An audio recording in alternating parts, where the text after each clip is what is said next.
Merci d'être là pour cette deuxième séance du séminaire Droit et mathématiques. La première séance n'ayant pas eu lieu pour des raisons indépendantes de notre volonté, liées à l'attentat de la préfecture l'autre jour.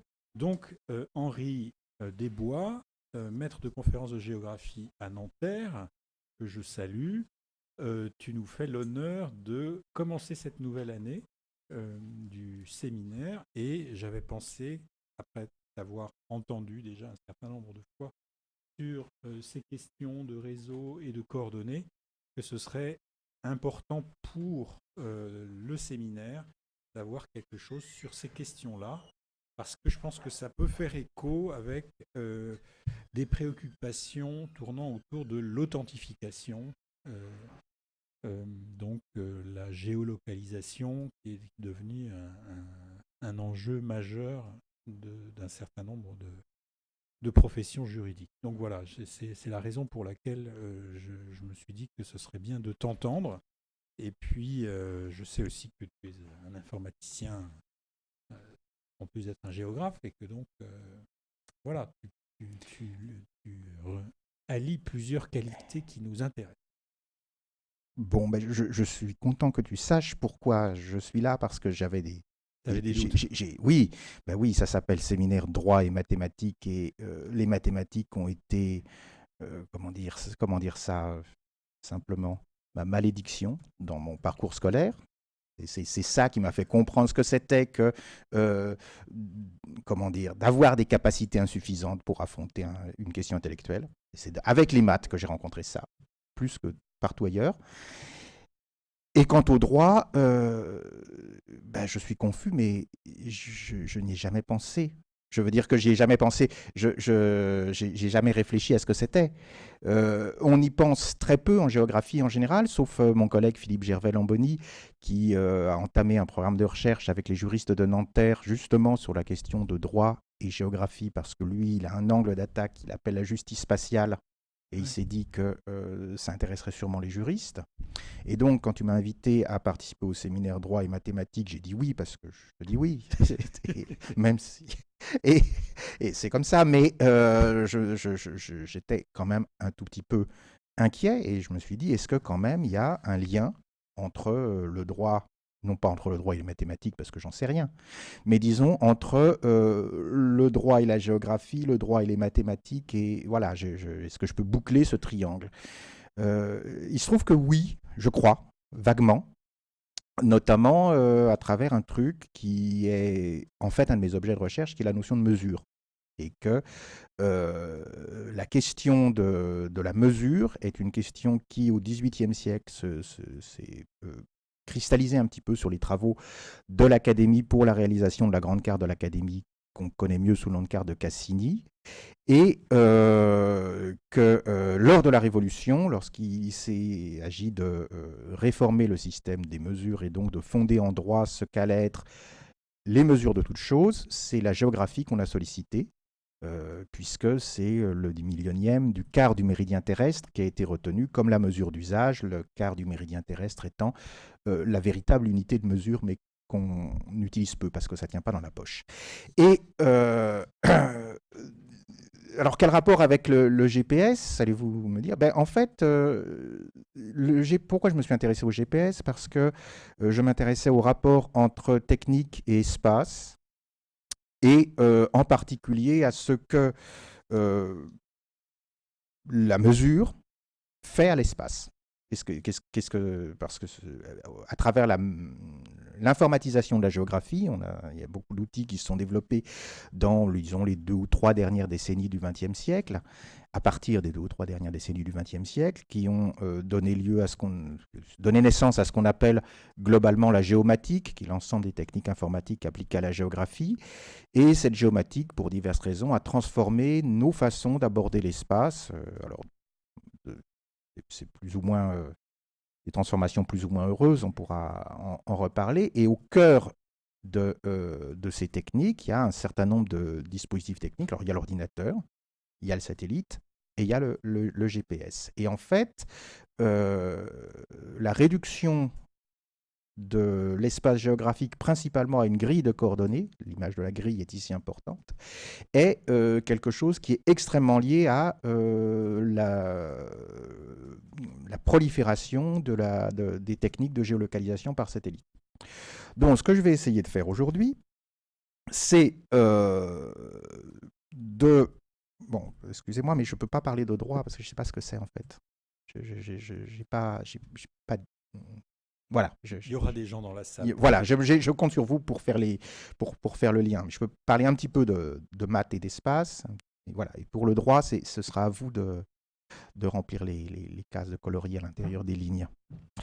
Et ce que je propose de faire, c'est d'aborder cette question à partir du GPS. Qu'est-ce que la mesure fait à l'espace, en replaçant ça dans un mouvement plus vaste qui est justement la mathématisation de l'espace géographique, et de montrer comment, en particulier avec le GPS, tout ça modifie notre perception de l'espace et probablement nos usages de l'espace. Et je vais procéder par 2 grands détours. Premier grand détour, ça va être justement une espèce d'histoire de la mise en ordre mathématique de l'espace géographique, premier mouvement. Et puis, deuxième mouvement, ce sera quelque chose, parce que c'est un petit peu ma spécialité quand même, quelque chose autour des imaginaires et des représentations liées à cette mathématisation de l'espace, où j'utiliserai, comme je l'avais annoncé, un auteur de science-fiction qui est William Gibson, qui se trouve être à la fois, et c'est pas un hasard, on pourrait dire l'inventeur du cyberespace, en tout cas comme idée, et quelqu'un qui s'est beaucoup intéressé aux questions de géolocalisation. Voilà le programme. Alors, brève histoire de la mise en ordre mathématique de l'espace géographique. J'ai choisi de commencer par une citation du petit Cassini. Alors, celui que j'appelle le petit Cassini, c'est Jean-Dominique, c'est-à-dire le dernier de la lignée, ça doit être le 4e, Cassini 4, qui donc a achevé ce qu'avait commencé son arrière-grand-père. Oui, ça doit être ça. Gian Domenico Cassini, arrière-arrière. Je suis plus. Enfin bon, il y a. Fondateur de l'Observatoire. Oui, c'est arrière-arrière. Je perds le compte. Enfin, il y a une ribambelle de Cassini qui ont tous convergé vers un but commun qui était ce qu'on a appelé la description géométrique de la France. Ça s'appelait pas la carte de France, d'ailleurs, au départ. Description géométrique de la France. Et lorsque Cassini considère l'œuvre achevée par cette description géographique de la France, il dit ceci: on ne peut refuser à la France l'honneur d'avoir opéré une grande réforme dans la géographie, d'en avoir fait même une science toute nouvelle en lui associant la géométrie et l'astronomie d'une manière aussi intime. Avant cette association, sur quelle base s'appuyaient les géographes? Sur des oui-dire, sur des souvenirs et des dessins ou des journaux de voyage, rarement d'accord entre eux. Si les récits des voyageurs sont sujets quelquefois à être dictés par la jactance, l'ignorance a parfois aussi tracé leurs itinéraires. Alors, que raconte ici le petit Cassini? Alors, ça vient après un développement où il explique qu'il y a eu 2 œuvres de connaissances majeures au XVIIIe siècle, l'encyclopédie et la carte. Et ça se défend. C'est un point de vue qui se défend tout à fait. Il y a des liens d'ailleurs assez étroits entre le travail des encyclopédistes qui mettent en ordre la connaissance dans un plan, qui est d'ailleurs un plan presque géométrique, et puis le travail des Cassini qui essentiellement consiste à tracer des grands triangles dans la France, et puis tout ça pour mettre en carte. Mais l'enjeu, c'est plus la mesure d'ailleurs que l'information géographique elle-même apportée par la carte. À un moment même, je crois que les académiciens qui s'étaient chargés de la carte ont dit on met les routes. Dit, pourquoi? Parce que les routes, ça peut changer, c'est pas fixe, c'est pas la mesure. Et c'est plus ou moins les gens des ponts et chaussées qui ont dit mais si, quand même, les routes, c'est important, des fois les gens s'en servent et tout. Peut-être qu'ils voudront les voir sur la carte. Ah bon, d'accord. Et en fait, d'ailleurs, le réseau routier sur la carte de Cassini n'est pas complètement fiable. Mais l'enjeu, c'était vraiment d'avoir cette description géométrique qui, d'une part, donnait des mesures précises, notamment latitude et longitude de chaque point. Et ces mesures étaient aussi des mesures de la Terre. Parce que, bien sûr, le travail préparatoire consistait à tracer au moins une méridienne. En fait, il a fallu en faire 2 quand on s'est aperçu que la Terre n'était pas un œuf, mais plutôt une balle écrasée, comme Newton l'avait dit. Donc, il a fallu refaire la méridienne de base et puis et le tour, mais l'important, c'est de comprendre que ce qui s'élabore dans cette grande entreprise qu'est la carte de l'Académie, finalement, ce n'est pas tant une connaissance précise de la géographie de la France, on l'avait avant. On l'avait avant par les cartes qui existaient dans les différentes provinces, mais c'est une espèce d'expérimentation de ce qu'est une mesure rigoureuse et précise, et accessoirement d'ailleurs de ce qu'est une carte qui n'a pas d'auteur. On dit la carte de Cassini, mais en fait c'est la carte de l'Académie, et c'est le processus de mesure et l'exactitude des instruments et le soin qu'on met à les manipuler, notamment ces superbes cercles répétiteurs de Borda, qui sont un instrument qui ne cesse de m'émerveiller, puisqu'il peut faire des mesures supérieures à ses tolérances de fabrication grâce à des astuces. Ben oui, on moyenne en fait, c'est ça. On prend un angle, pour mesurer un angle de 5 degrés par exemple, on va mesurer un angle de 50 degrés, puis on va diviser par 10. Et effectivement, on obtient des mesures précises à la seconde d'arc, un peu comme avec un théodolite laser moderne, quoi. Sauf que c'est un truc en laiton. Bon.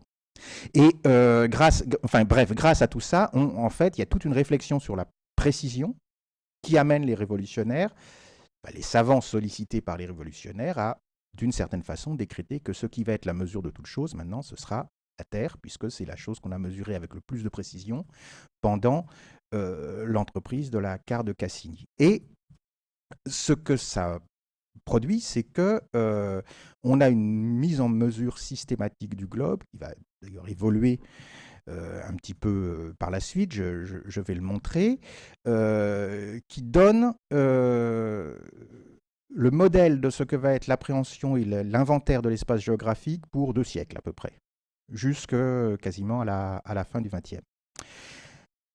Donc, lorsqu'on va parler de système de coordonnées, ce sera quelque chose qui prend naissance ici, prend naissance, se précise au moment de la carte de Cassini, où on va avoir d'abord des hypothèses et des mesures fines sur la forme de la Terre, et ensuite des systèmes qui sont destinés à, d'une part, faire des mesures précises, et d'autre part, en proposer des représentations géométriques, si possible fiables, en tout cas fiables au moins dans le but pour lesquels on compte éventuellement les utiliser, et je vais y venir dans un instant, sous forme de cartes. Donc ça va aussi toute une réflexion sur les projections et la façon dont des mesures sphériques peuvent être transposées dans le plan. Au moment de la carte des Cassini, on ne s'est pas posé la question, on s'est dit, bon, on va faire une projection relativement simple, qui était une espèce de plate carrée, donc c'est pas tout à fait latitude égale X, longitude égale Y, mais c'est quelque chose qui n'est pas beaucoup plus, ce serait l'inverse d'ailleurs, quelque chose qui n'est pas beaucoup plus sophistiqué que ça. Et puis lorsque arrive la Révolution, la carte de Cassini, la carte de l'Académie est nationalisée, c'est-à-dire qu'en fait elle est confisquée par les révolutionnaires, donc on confisque les dessins, les plaques, les mesures, et comme on ne savait pas trop quoi en faire, tout ça est porté au dépôt de la guerre, qui était l'organisme chargé de faire les plans de forteresse et ce genre de choses. Ce qui va avoir une conséquence tout à fait déterminante pour la suite de l'histoire et la suite de l'histoire de la mise en ordre mathématique de l'espace géographique, cette conséquence, c'est que c'est les militaires qui prennent en main la chose. Ce n'était pas fatal. Après tout, si les ponts et chaussées peut-être n'avaient pas été une institution aussi liée à l'Ancien Régime, peut-être qu'ils auraient pu, pourquoi pas, hériter de la carte. Après tout, en Amérique, c'est un des seuls pays où la carte de base, au départ, n'a pas été confiée aux militaires. Elle a été confiée à l'USGS, qui était donc l'organisme géologique. C'est comme si le Bureau de recherche géologique et minière était chargé de la carte de France. L'IGN actuel n'est en fait que le nom civil du service géographique des armées, qui a été démilitarisé en quelque sorte juste après la Seconde Guerre mondiale.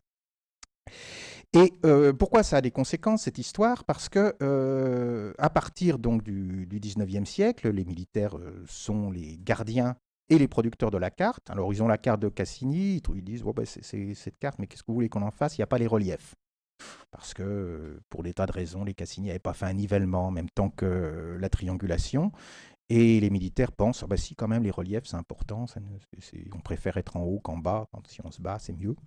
Donc, on imagine très tôt, dès le Premier Empire, en fait, qu'il va falloir refaire une carte. Alors, ça ne peut pas se faire pendant le Premier Empire parce que on est en guerre. Donc, on ne peut pas faire la carte et la guerre. La carte sert à faire la guerre, mais on fait toujours les guerres avec les cartes de la guerre d'avant, parce que c'est la malédiction de la cartographie militaire.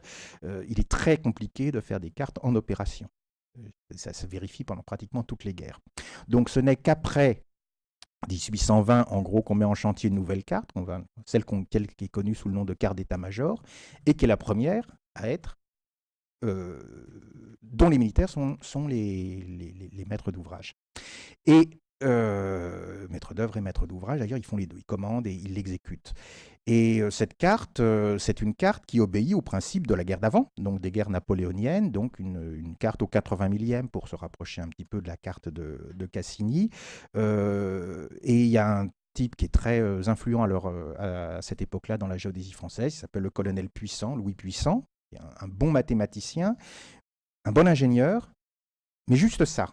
C'est-à-dire que la carte de Cassini est une carte de savant, la carte d'état-major est une carte d'ingénieur. Et c'est une différence d'esprit qui est relativement importante. Et Puissant dit, bon bah voilà, on va prendre une projection un peu plus intéressante que la carte de Cassini, puisque la projection de la carte de Cassini n'avait pas de propriété particulière.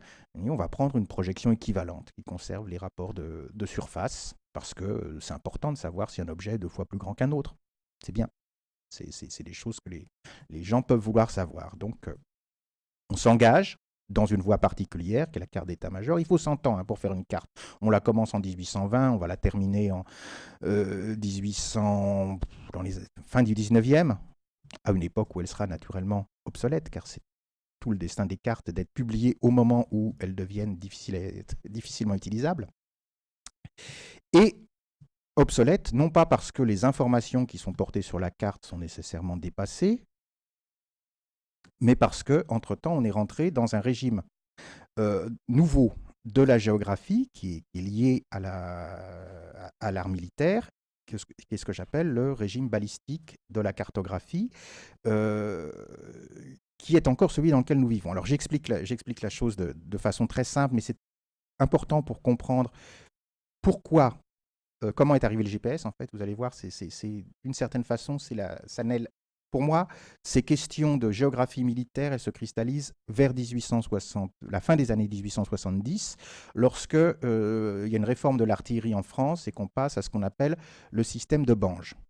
Alors, qu'était l'artillerie avant, disons, ces canons qui apparaissent dans les années 70 du 19e siècle?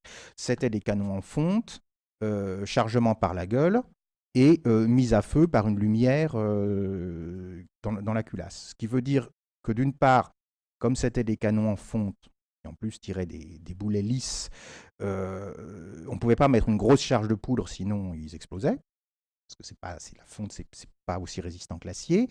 Et d'autre part, comme il y a cette lumière qui sert à la mise à feu de la poudre, il y a une perte de pression considérable dans la culasse, ce qui fait que la portée efficace d'un canon des guerres napoléoniennes, typiquement, c'est 800 mètres. Quoi.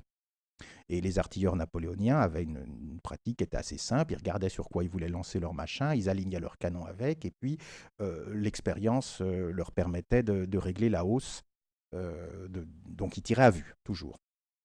Que se passe-t-il au moment de la réforme de l'artillerie française? On passe à des canons en acier, furayés, obus en ogive, les rayures en spirale du canon impriment une rotation à l'obus, ce qui fait qu'il a un vol beaucoup plus stable et beaucoup plus long.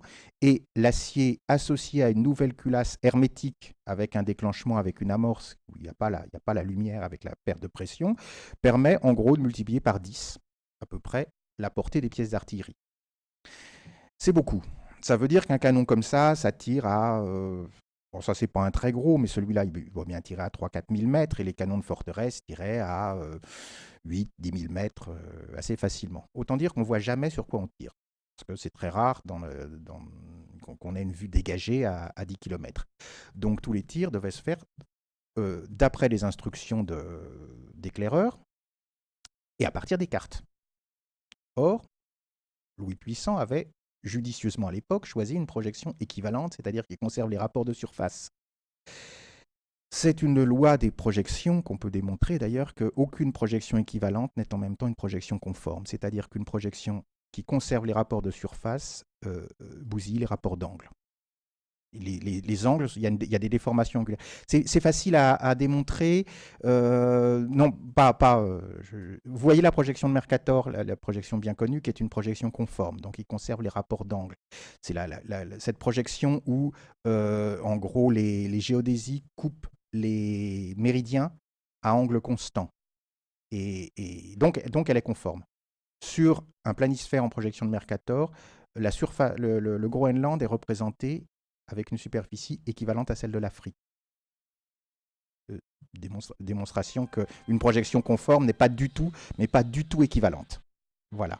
Et la réciproque est vraie, c'est-à-dire une projection équivalente n'est jamais conforme. Ce qui fait que si vous voulez tirer sur un objectif que vous ne voyez pas, en vous aidant d'une carte pour mesurer des angles sur la carte à partir d'un repère visuel dont vous pouvez disposer, eh bien, l'angle que vous mesurez sur la carte sera faux par rapport à l'angle que vous pourriez mesurer sur le terrain. Ce qui est un casse-tête, d'autant plus que le méridien de référence de la projection de la carte d'état-major est le méridien de Paris, comme ça a été le cas sur toutes les cartes françaises jusqu'en l'an 2000. Ah oui, les latitudes, les longitudes sont reportées en grades. Le méridien de Paris est en méridien 0. Jusqu'à ce que l'IGN adopte le méridien international vers l'an 2000, c'était ce qui était marqué sur les cartes IGN. Or, le méridien de Paris, plus vous vous éloignez du méridien de référence, c'est-à-dire du méridien où l'ellipsoïde est le plus proche du volume de projection, plus les erreurs, les déformations typiques de la carte, donc en l'occurrence les déformations d'angle, augmentent. Et nous avons le mauvais goût d'avoir comme ennemis des Allemands, qui sont à l'Est. Et donc, les artilleurs des forteresses de l'Est, qui étaient les premiers concernés par ces histoires d'erreurs d'angle, devaient établir des tables de correction assez complexes. Et comme évidemment les corrections, c'est pas linéaire et c'est dépendant étroitement de chaque point, et en latitude et en longitude, chaque forteresse devait faire ses propres tables de correction pour dire que si on tape à tel endroit, il faut corriger l'angle 3 grades 50 ou quelque chose comme ça. Si bien que, à la suite de cette histoire, on réforme encore une fois la carte, alors qu'on n'a même pas terminé complètement la carte d'état-major, on dit, ben voilà, on va passer en projection conforme.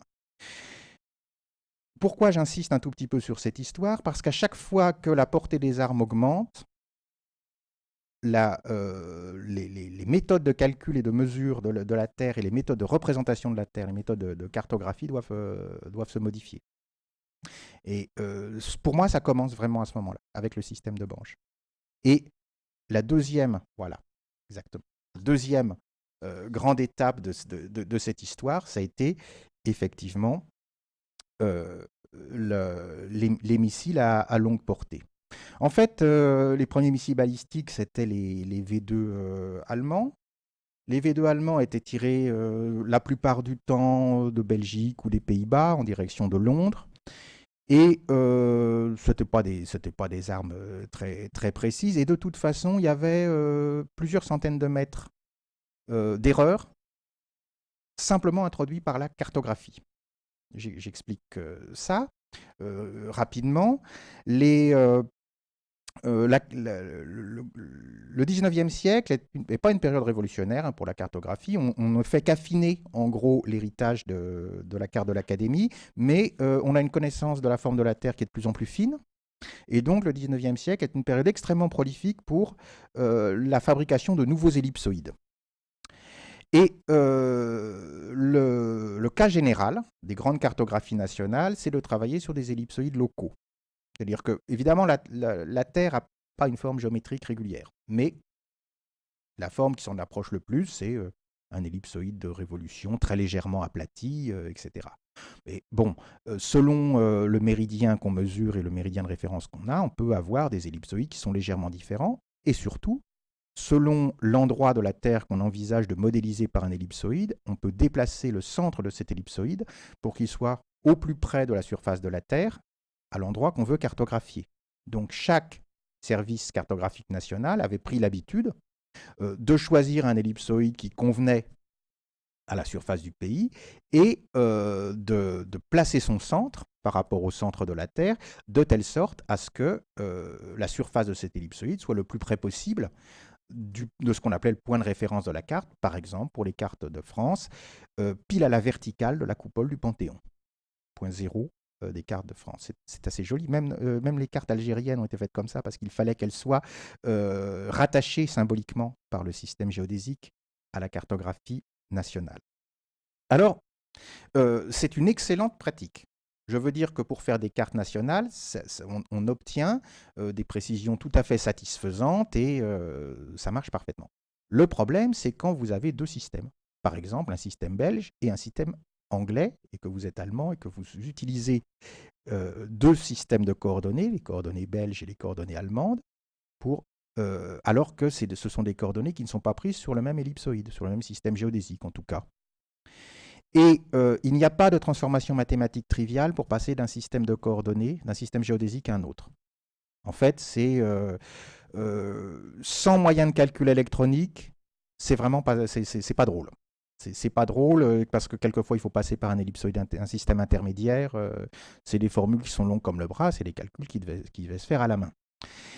Et donc la plupart du temps on les fait pas. Bon, pour les Allemands, ça n'avait aucune importance, c'est une arme de terreur. L'important, c'est que ça tombe. C'est pas tellement, pour une fois, l'important, c'est pas l'endroit où est-ce qu'elle tombe. Mais en revanche, ça a démontré que lorsqu'on augmentait la portée des armes, c'était connu, mais on n'avait pas la solution. Lorsqu'on augmentait la portée des armes, de nouveaux problèmes géographiques se posaient. Et tout ça pour en venir où? Pour en venir à ce que j'ai appelé l'espace abstrait de la guerre nucléaire. La dernière grande transformation donc, de notre géographie est dans la lignée de la transformation qu'on a vue en France après le système de Bange avec le changement de projection. C'est lorsque, pour des raisons diverses que je n'ai pas le temps d'aborder, lorsque les États-Unis ont décidé que leur première arme anti-force serait celle des missiles intercontinentaux dans le cadre de la guerre nucléaire, il a fallu envisager des tirs qui étaient non plus sur quelques dizaines ou au mieux quelques centaines de kilomètres, mais sur 10 000 kilomètres. Et ça a nécessité une réforme complète de la géodésie pour passer d'une géodésie qui était essentiellement une géodésie locale adaptée à chaque pays à une géodésie globale. J'ai l'air de dire ça comme ça à la légère, mais en fait, ce qui est agréable avec les Américains, c'est qu'ils déclassifient assez volontiers les documents militaires. Alors, bon, c'est déclassifié jusqu'aux années 80 à peu près, mais c'est suffisant. On a des mémos où on dit il nous faut maintenant une géodésie pour les missiles. Et c'est écrit absolument en toutes lettres. Et qu'est-ce que c'est que cette géodésie pour les missiles? C'est une géodésie qui va unifier toutes les coordonnées de la Terre en un seul système. C'est pas que c'était pas fait avant. Je veux dire, la géodésie a été un des premiers domaines où on a vu apparaître des associations internationales et des espèces de coopération internationale parce que, par exemple, mesurer des méridiens, en général, c'est plus facile quand on est plusieurs nations à le faire. Mais chaque nation aucune nation ne voyait d'intérêt à adopter un système géodésique global. Pourquoi? Parce que les cartographies nationales sont toujours meilleures sur les ellipsoïdes locaux, pour des usages locaux. La seule, et même pour la navigation aérienne, lorsque ça s'est posé, c'est pas grave d'avoir des ellipsoïdes locaux, des systèmes cartographiques locaux. Il suffit de s'approcher de l'endroit puis de changer de carte. C'est rien. L'avantage des avions, surtout, c'est qu'ils ont des pilotes et qu'ils sont capables de retrouver leur chemin, sauf dans les films. La caractéristique des missiles, c'est qu'ils n'ont pas de pilote. Et d'une certaine façon, tout vient de là. Pourquoi? Parce que j'ai dit que ça avait été conçu comme une arme anti-force. Je veux dire par là que la tâche qui était dévolue aux missiles, c'était en gros de frapper des objectifs militaires soviétiques. Pour des tas de raisons, notamment pour une raison bête, mais vraiment, vraiment sotte, si j'ose dire, c'est que les Américains avaient tellement de têtes nucléaires que leur catalogue de cibles était trop petit. Et qu'il fallait en face de chaque bombe mettre un objectif. Et donc la grande affaire de la guerre froide, ça a été la constitution des catalogues de cibles. Et On préférait les missiles pour les lancer pour des tas de raisons, parce que les avions, ça tombe, etc. Bon, les avions étaient encore envisageables pour les bombardements stratégiques sur les villes, mais vraiment, en anti-force, on pensait que les missiles, c'était mieux. Notamment parce qu'on ne peut pas les arrêter. Ça arrive à Mach 23 à peu près, quand ça redescend, c'est assez difficile de les dégommer à ce moment-là. Pas impossible, mais c'est quand même difficile. Or, comment ça vole un missile? Bêtement. Enfin, bêtement. Non. Si, bêtement. Un missile balistique. Hein, on ne parle pas ici des missiles de croisière. D'une certaine façon, ça vole dans une ignorance totale des réalités matérielles du monde, ou comment dire, de l'environnement. Il n'y a aucun capteur sur le missile. Il n'y a aucun, à partir d'ailleurs de 70, avant il y en avait un petit peu, il n'y a même aucun signal qui va de la Terre au missile pendant le vol. C'est une mesure de sécurité, c'est pour que les Russes ne puissent pas dire, par exemple, envoyer un signal truqué au missile en disant non, fais demi-tour, c'était pas ça qu'on voulait. Et le type de navigation choisi, c'est un choix technique, hein, ce n'était pas le seul choix technique possible, dont l'histoire a été abondamment écrite, c'est un guidage qui est entièrement un guidage inertiel. Voici la section de guidage d'un missile des années 60. Vous avez ici une sphère qui contient des gyroscopes et des accéléromètres. Et donc, cette sphère est capable de donner l'accélération du missile, en gros, d'avoir son vecteur de poussée, quoi. Et là, vous avez divers composants électroniques. En fait, ça, c'est l'équivalent d'un ordinateur. Cet ordinateur est composé de deux... Il y a deux choses. Il y a une partie de ciblage où on a les coordonnées géographiques en latitude et longitude de la cible. En fait, il y en a plusieurs. Puis, au moment où on lance le missile, on met le bon truc. Et le reste, c'est un ordinateur qui est chargé d'interpréter les commandes,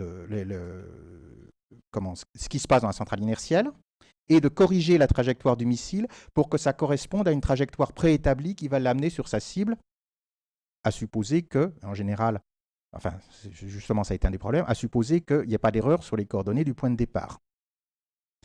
Et ce qui veut dire que, pourquoi j'ai appelé ça l'espace abstrait de la guerre nucléaire, ça veut dire que le missile vole dans un espace qui est entièrement modélisé. Tout ce qu'il connaît, c'est en gros son vecteur de poussée. Et la seule chose qu'il puisse faire, c'est se conformer à une trajectoire préétablie. Ce qui veut dire que si la cible n'est pas au bon endroit ou si le missile ne part pas de l'endroit prévu, pour lui, c'est égal. Il va quand même essayer de suivre cette trajectoire et tomber là où les lois de la physique vont le faire tomber. Et il n'y a pas il y a pas de capteur extérieur. Les missiles actuels ne fonctionnent pas de cette façon-là, parce qu'on est passé aux missiles de croisière, c'est moins cher. Et ces missiles sont tellement chers, ça, que ça ne vaut pas le coup de les équiper d'autre chose que d'une tête nucléaire. Et ben oui, 7 millions de dollars le missile dans les années 60, je ne fais pas la conversion, mais pourquoi on est passé aux missiles de croisière? En gros, parce qu'on peut vraiment les utiliser. C'est beaucoup moins cher, c'est quelques centaines de milliers de dollars, c'est des avions automatiques, on met n'importe quoi dessus, un baril de poudre, ça va, c'est rentable, on peut tuer un chameau avec ça, c'est pas, je veux dire, c'est proportionné. Alors que ces missiles-là, c'est des engins tellement coûteux, tellement compliqués, que c'est pas envisageable tellement de les armer d'autre chose que d'une tête nucléaire.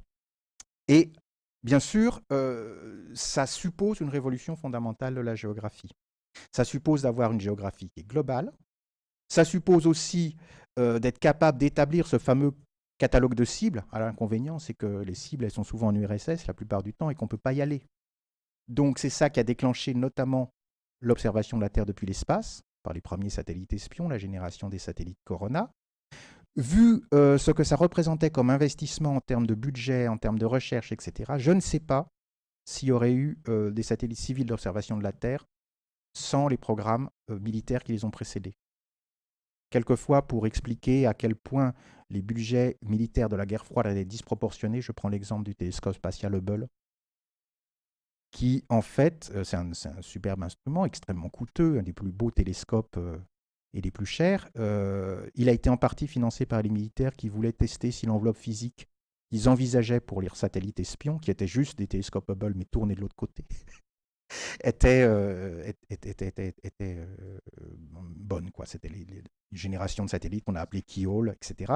Bon, il n'y a eu qu'un télescope Hubble construit, ils ont dû construire une vingtaine de Hubble tournés de l'autre côté. C'est à peu près ça, la disproportion entre ce qu'on peut faire dans le domaine civil et ce qu'on peut faire dans le domaine militaire.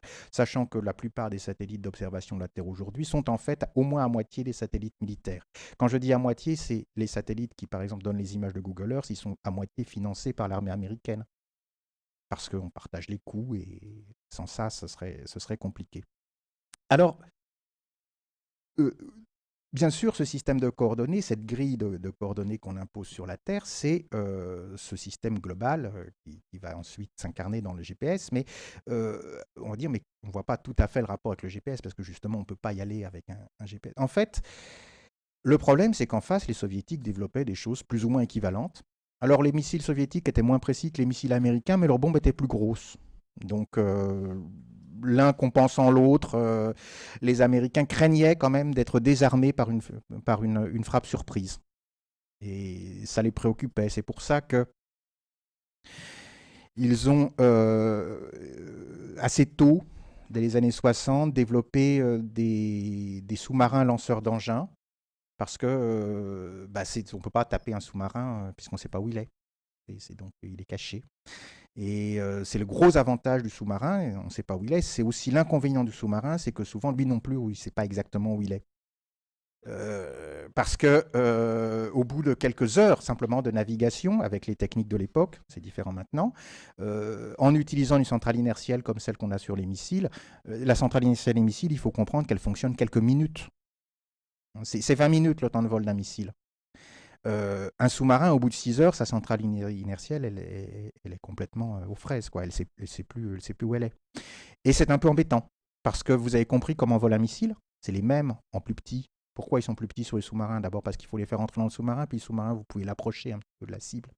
Donc les temps de vol sont plus courts et la portée des missiles est moindre. Mais si vous ne savez pas d'où vous tirez, il y a peu de chances, vu ce qu'est un vol de missile balistique, que ça tombe au bon endroit. Donc, à partir du moment où les sous-marins deviennent les porteurs d'engins, on se met à réfléchir à la façon dont on peut trouver la localisation d'un sous-marin en mer et on invente la localisation par satellite. D'abord avec le système Transit, qui était un truc qui fonctionnait grâce à l'effet Doppler. Alors, c'est un système très intéressant, mais je n'ai pas le temps de développer vraiment parce que mais ça a été une révolution tout à fait considérable. Là, c'est le satellite, là, c'est le receveur. Les premiers mini-ordinateurs, en fait, ont été construits notamment pour traiter les données transit dans les sous-marins nucléaires américains. Le problème, c'est que les ordinateurs de l'époque étaient trop gros pour rentrer dans les coutilles du sous-marin. Donc, il a fallu faire un ordinateur plus petit avec des coins arrondis pour qu'il passe dans le trou. C'est idiot, mais c'est comme ça que c'est... la miniaturisation de l'informatique a aussi un petit peu commencé par là. Puis lorsque Transit, pour des raisons diverses, a été retiré, on a envisagé son successeur qui a donné le GPS.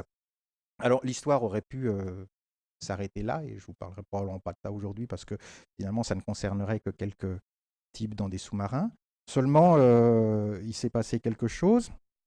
On est passé de ça à ça. C'est le même appareil, hein, en fait. Le problème du GPS, je ne veux pas rentrer dans les détails techniques, mais c'est, en gros, le système est relativement simple dans sa conception, extrêmement complexe dans sa mise en œuvre, et surtout, ça nécessite des capacités de calcul qui, à l'époque où le GPS était conçu, étaient intimidantes. Parce que il y a beaucoup la correction d'erreurs, la précision des mesures, c'est des choses qui n'étaient pas à portée, disons, de systèmes simples. Et le résultat, c'est que, en fait, on peut les introduire partout. Ces systèmes de géolocalisation ont au départ été conçus comme des systèmes militaires, mais très rapidement, qu'il s'agisse de transit et même du GPS, dès sa conception, ils sont passés dans le domaine civil. Pour des raisons variées, c'est parce que tout le monde a besoin d'avoir des coordonnées, parce que on considérait que c'était pas forcément l'information de position n'est pas forcément stratégique, puis on peut l'obtenir autrement. Donc c'est pas un genre de technologie que les militaires sont particulièrement réticents à laisser entre les mains des civils. Au début, pour le GPS, on avait pensé donner un signal dégradé aux civils, puis finalement, ça s'est pas vraiment fait parce que ça sert à rien, un signal dégradé. Et pendant longtemps, ça a été utilisé, même transit, hein, ça a été utilisé dans des opérations de cartographie, de géodésie, par des plateformes pétrolières, par des utilisateurs professionnels qui pouvaient se payer l'appareil de réception et de traitement. Évidemment, la vraie révolution, elle est ici. C'est lorsque, au fond, le GPS est suffisamment bon marché pour que vous puissiez en mettre dans un collier de chien ou dans un porte-clés ou n'importe où. Et on est aujourd'hui dans un régime géographique qui, alors d'une part, c'est entièrement celui de la guerre froide, hein. Toutes les techniques que nous utilisons aujourd'hui dans la géographie numérique, le satellite, le GPS, le traitement par ordinateur des données géographiques, et on pourrait même rajouter Internet, c'est des choses qui naissent entièrement dans les laboratoires de la guerre froide, et c'est notre vision actuelle du monde. C'est assez curieux d'ailleurs, ça pourrait faire réfléchir sur ce que sur la place de la guerre et de la violence dans les fondations même du monde dans lequel nous vivons. Et il s'est passé à cette occasion quelque chose d'amusant, si on veut. C'est le GPS change de sens aussi. Au départ, c'est une technique d'invisibilité. Quel est l'intérêt du GPS ou du système transit? C'est que le sous-marin qui essaye de voir où il n'émet rien. C'est entièrement passif. On se contente de recevoir des signaux et de trianguler sa position à partir des signaux. Et donc, c'est une technique d'invisibilité. Mais à partir du moment où vous pouvez en mettre partout et surtout que vous couplez ça à un réseau de téléphonie cellulaire, ça devient une technique de surveillance. C'est-à-dire que le GPS, qui au départ était quelque chose qui était destiné à cacher à tenir secret une localisation, celle du sous-marin, devient quelque chose qui vous expose potentiellement, et pas seulement potentiellement, parce que il est inévitable qu'à partir du moment où vous incluez des GPS dans les téléphones portables, quelqu'un aura envie de savoir où vous êtes. Le fabricant du système du téléphone portable, par exemple. Il y a eu un scandale avec Apple au début, où on s'est aperçu que les logs de localisation des utilisateurs étaient, on ne sait pas trop pourquoi, conservés et potentiellement envoyés sur des serveurs. Bon, on ne voit pas très bien ce qu'on peut en faire, mais enfin, ça devient extrêmement facile. Et c'est pour ça que tout un imaginaire se développe autour de ces techniques de géolocalisation, et ce sera ma dernière partie, je vais conclure bientôt. C'est un imaginaire qui est essentiellement un imaginaire de la paranoïa et de la surveillance, et je vais le démontrer en utilisant les ouvrages de cet auteur, qui est William Gibson, dont je vous ai parlé tout à l'heure, et en particulier son ouvrage Spook Country, qui, pour des raisons incompréhensibles, a été traduit en français par Code Source. Ne me demandez pas. Voici comment le GPS est présenté dans cet ouvrage. Alors, c'est une traduction que j'ai essayé de faire parce que la traduction commerciale est pas sortable. Cyberespèce, expliqua Odile d'un ton sentencieux, ça s'universe. Qu'est-ce qu'est l'univers? Cyberespèce, universé, insista Odile, en accompagnant d'un geste des mains qui rappela à Hollis avec un vague malaise l'utérus en crochet, c'est un utérus en crochet, dont une de ses profs en éducation sexuelle s'était servie pour illustrer son propos. Ça s'inverse, ça se retourne comme un gant, traduisit Alberto, le cyberespace, une salade de fruits et un café. Après un instant de perplexité, Hollis comprit que la dernière partie s'adressait à la serveuse. Ça, c'est le cadre de la conversation, si vous vous demandez pourquoi c'est cette image. Alors, qu'est-ce que c'est que ça? C'est un truc très amusant. C'est William Gibson qui, après avoir inventé l'imaginaire du cyberespace en 1984, revient en quelque sorte sur l'imaginaire qu'il a inventé et se dit peut-être qu'avec la géolocalisation et le GPS, ce roman-là est de 2007, peut-être que le cyberespace, maintenant, il existe, mais qu'il existe parce qu'il a traversé l'écran. Et je vais essayer d'expliquer cette image du renversement, du retournement du cyberespace. Alors, le verbe anglais, c'est to evert. Il y a le mot éversion existe dans le vocabulaire médical français. Ça désigne exactement ceci. Alors, pour ceci, pour expliquer comment comment cette image de l'éversion du cyberespace advient, il faut que je revienne un tout petit peu sur ce qu'était au départ l'imaginaire du cyberespace. Vous connaissez un peu le William Gibson, neuromancien, tout ça? Bon, en gros, neuromancien, je ne vais pas lire là pour gagner un peu de temps, mais neuromancien, c'est un roman de science-fiction qui apparaît en 1984 et qui est un petit peu l'archétype du cyberpunk.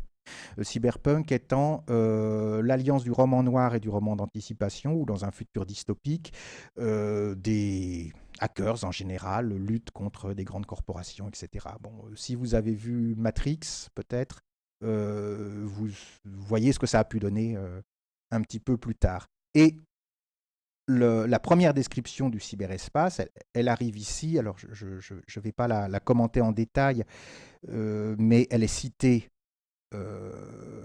très souvent. Le cyberespace, dans ces romans, c'est une interface, d'où le titre, d'où le mot interface qui apparaissait dans le titre, qui permet d'accéder à toutes les données en réseau. C'est intéressant parce que Neuromancien a été écrit avant le web, mais il y avait déjà une espèce de prémonition de ce que pourrait devenir le web.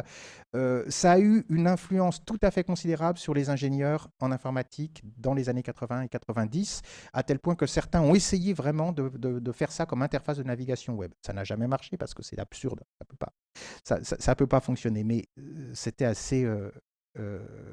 ça a compté. Et le cyberespace, le mot cyberespace a ensuite été récupéré pour désigner ce à quoi on accède par Internet. Vous l'avez sans doute assez souvent entendu. Et le préfixe cyber, vous remarquez ici que je ne passe pas par la case étymologie en expliquant que c'est le gouvernail, etc., parce que je pense que ça n'a pas de pertinence ici. Le préfixe cyber a ensuite été récupéré pour faire des tas de mots comme cybersécurité, cybercriminalité, cyberharcèlement. Alors, c'est souvent des mots à connotation négative. Hein. Si vous voulez vendre un truc, il faut mettre « i ». Et si vous mettez cyber, c'est pour faire peur. Pourquoi ? Parce que, je pense que c'est lié à l'origine du mot aussi. C'est dans la science-fiction dystopique avec un cyberpunk. Hein, c'est le punk dans cyberpunk qui a pesé sur le cyber. Et le cyberespace, chez Gibson, c'est deux choses. Et c'est pour ça que j'ai parlé de l'illusionnisme et du chaman, c'est deux sortes de magie technologique. C'est une magie de scène, une magie d'illusion qui est capable, alors ici c'est une scène où un personnage se retrouve projeté dans une version virtuelle du parc Güell à Barcelone, et donc c'est une magie d'illusion qui produit une illusion multisensorielle hyper réaliste. Là aussi je vous renvoie à Matrix, mais c'est aussi une magie chamanique d'invocation, puisque c'est ce qui permet de manipuler l'invisible, à savoir ce qui est dans le réseau. Et extrait du même roman de Gibson, Conte Zéro, c'est la suite de Neuromancien, en fait. Extrait de Conte Zéro, où on voit une métaphore vaudou, avec toutes les connotations que le vaudou a dans la culture populaire, une métaphore vaudou pour désigner ce qu'est le cyberespace et ce que sont potentiellement d'ailleurs des intelligences artificielles qui pourraient justement peupler d'une certaine façon le cyberespace. Et cette double connotation de la magie d'illusion et de la magie chamanique, à mon avis, se retrouve plus ou moins inconsciemment dans les usages actuels du mot et de façon plus globale dans nos imaginaires du numérique que, au moins chez Gibson, je sens dominé par une figure qui est celle de la porosité des écrans. Qu'est-ce que c'est que le cyberespace ? On le voit dans ces romans de science-fiction, c'est quelque chose qui peut vous menacer dans le monde matériel, puisque pour accéder au cyberespace, on se branche les électrodes dans le truc, il suffit qu'il y ait dans le crâne, il suffit qu'il y ait une surtension dans les électrodes et vous êtes pris, littéralement. Et cette idée que quelque chose pourrait sortir du cyberespace, elle est aussi suggérée par le vaudou. Et lorsque Gibson arrête d'écrire de la science-fiction dans les années 2000 pour passer dans le techno-thriller contemporain, il réinvestit cet imaginaire, mais cette fois-ci en arrière-plan, en sous-texte, à travers cette image de la porosité des écrans qui se manifeste notamment dans son usage, je dirais simplement rhétorique. Vous voyez, là, c'est un personnage qui, dans une chambre d'hôtel, le double lit occupait l'essentiel de la chambre de Milgrim, face à une télé dans un meuble en aglo. Les pixels du plaquage façon bois du meuble étaient trop gros, pensa Milgrim en enlevant son par-dessus volet et en s'asseyant au bord du lit. C'était quelque chose qu'il avait commencé à remarquer. On avait des trucs en haute définition seulement dans les endroits chics. Qu'est-ce que c'est que ça? C'est il interprète le monde en termes de technique informatique. Les pixels sont trop gros. Et c'est vrai que c'est pour moi représentatif de cette espèce d'inversion de la métaphore que l'on a aussi lorsqu'on parlait dans les années 60 ou 70 de l'ordinateur comme d'un cerveau électronique, alors que maintenant, on compare plutôt le cerveau à un ordinateur. Et c'est vrai que ce renversement du sens de la métaphore entre, disons, le biologique et le technique dans un cas ou le virtuel et le matériel dans l'autre cas, virtuel, je le prends comme, vous ne vous cassez pas la tête, hein, je prends juste ça comme synonyme de numérique, est significatif d'un changement des rapports que nous entretenons avec la technique. Et ce changement se manifeste notamment à travers une figure qui est celle de la paranoïa, puisque ce renversement du cyberespace se manifeste essentiellement comme par une espèce de transfert des propriétés un peu inquiétantes du cyberespace dans le monde réel. Oups, ce que j'ai fait. Bien.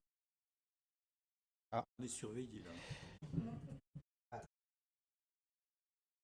C'est pas grave. Voilà. Ce qui s'est passé. C'est comme un transfert donc des propriétés du cyberespace dans le monde réel, c'est-à-dire son caractère menaçant, etc., mystérieux. Et Gibson l'exprime toujours dans le roman Spook Country ici. De l'index, il traça une ligne sur la nappe blanche, puis une autre à angle droit. La grille GPS, dit-il. Elle sentit des poils minuscules se hérisser sur ses reins, juste au-dessus de la ceinture. Alberto se pencha. Chez lui, Bobby découpe l'espace en petits carrés alignés sur la grille. Il voit tout selon les lignes de la grille. Le monde découpé comme ça. C'est vrai, bien sûr, mais, etc. Alors, et il ne dort jamais deux fois dans le même carré. Qu'est-ce que c'est que cette histoire? Alors, bon, c'est lié à l'intrigue qui est dans le roman. Les personnages imaginent que la grille purement mathématique, purement géométrique du GPS a une espèce de réalité. Alors, c'est pas faux en plus. C'est pas faux au sens où on peut se demander ce que c'est, parce que la grille GPS en soi, ça veut rien dire. Donc, si on réfléchit à ce que serait cette grille, ce serait le carroyage UTM du ciblage de l'armée américaine. Parce qu'effectivement, par commodité, l'armée américaine, forte de son bel ellipsoïde global, que vous connaissez peut-être sous le nom de WGS-84, puisque c'est le système de référence du GPS, est associée à un système de projection, qui est le système UTM.